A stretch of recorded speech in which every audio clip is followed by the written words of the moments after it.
is to hopefully wake up that need, that consciousness in other people who are also drawn to it, but maybe don't value it so much because it's kind of so simple and so ordinary. Just to give 5 minutes of one's day of pure awareness for the sake of life. Not my life, not the life of my friends, but life. Just to, in one's meditation, to include the world. To go to this place that is the most sacred place in creation, which is where you can see it. Actually, it's very beautiful. Sandra was saying about love. There is this beautiful place in the inner worlds where love comes. And you can see it, and it comes out of the emptiness, and love comes. And then love at the beginning is completely formless. And then it takes on the light of creation. At the beginning it is a very, very pure light. It is almost invisible. It is so pure. And then this extraordinary mystery happens, as if it like comes through a prism. And out of that single pure light, the colors of creation manifest.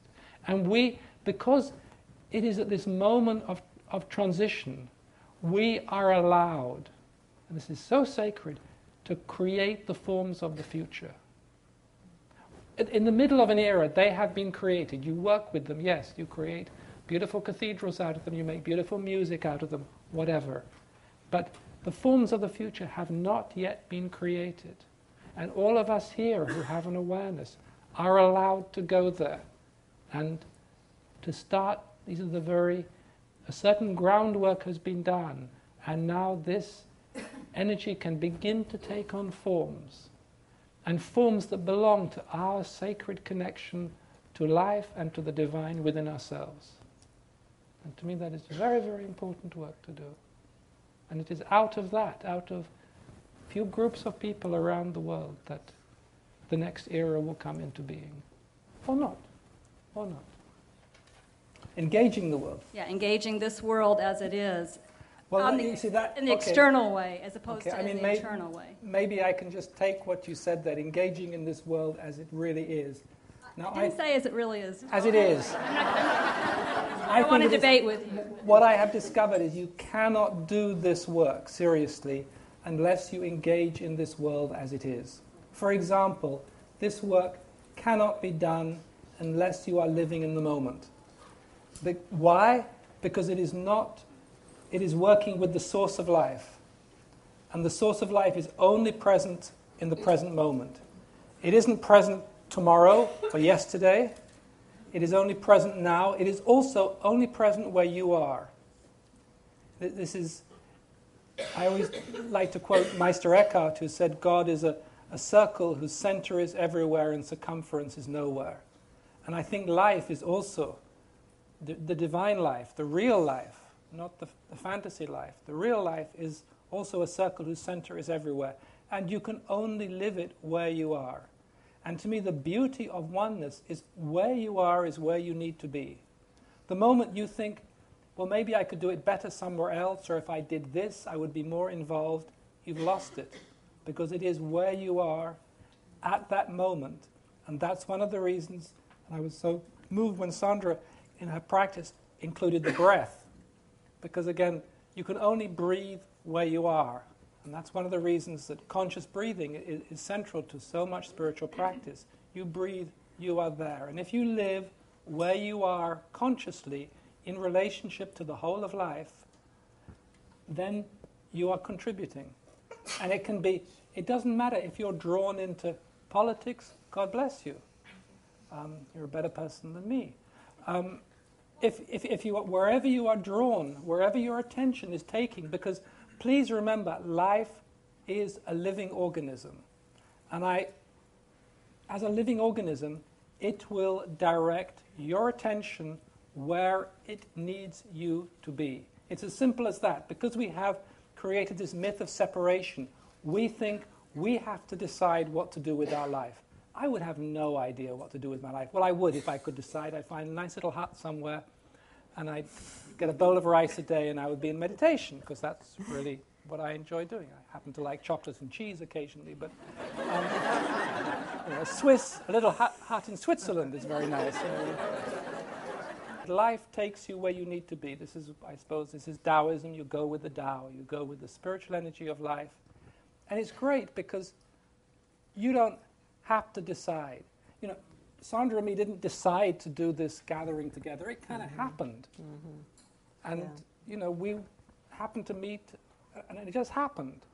And to me, that is life. That is spiritual life. That is where you need to be. Your attention is taken where you need to be. That's why I said to her, it's so strange, because after meeting you a year ago, my work has taken on this whole shamanic dimension.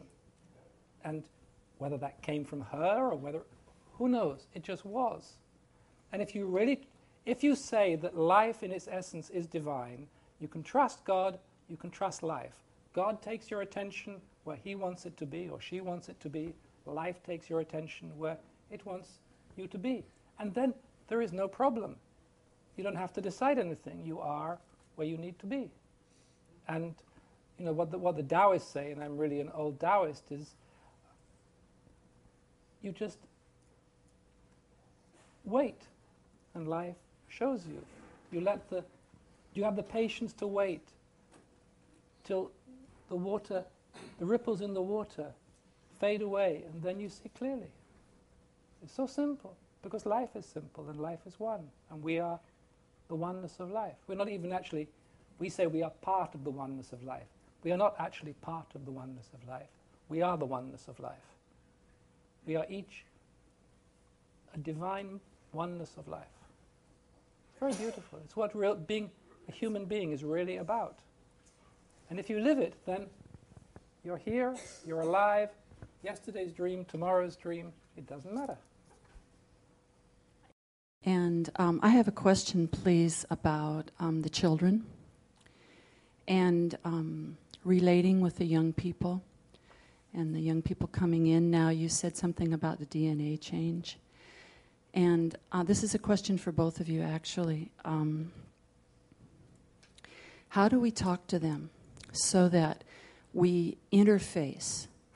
Those of us with more life experience, we know it hasn't always been like this, and we know it always won't be like this. It's not sustainable. So how do we interface with the young people now so that they have a sense of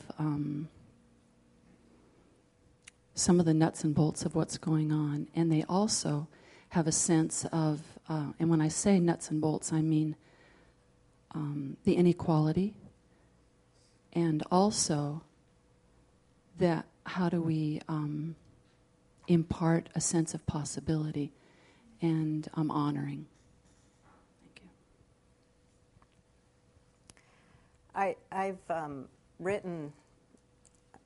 I've been in process of writing a lot about working with children, and in my workshops, so many participants have grandchildren and children, and of course want to know how to work with children.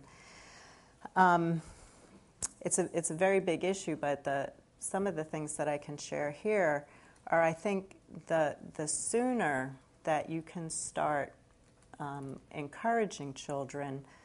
Like I've been writing a book with a child psychotherapist, and people say, when do you teach children about shamanism and shamanic journeying? And she says, as soon as they can talk, as soon as they can talk.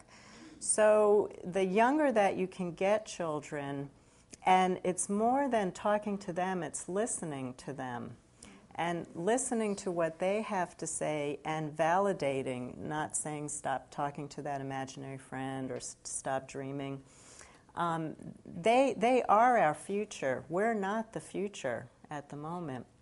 And they're coming in with their own solutions. And so for me, it's about listening to them, because they already have the knowledge, but we squash the knowledge and say, you have to listen to me. I have more experience than you. But, they came in with this brilliance of all the information of how to dream the new dream and the new vision. So I think as soon as you can get a child, and the more you can listen and encourage them and encourage their creativity, I think that's the biggest gift that we can give to children. And, of course, where I get stuck, because I've tried to bring spiritual practice into that 13-year-old range where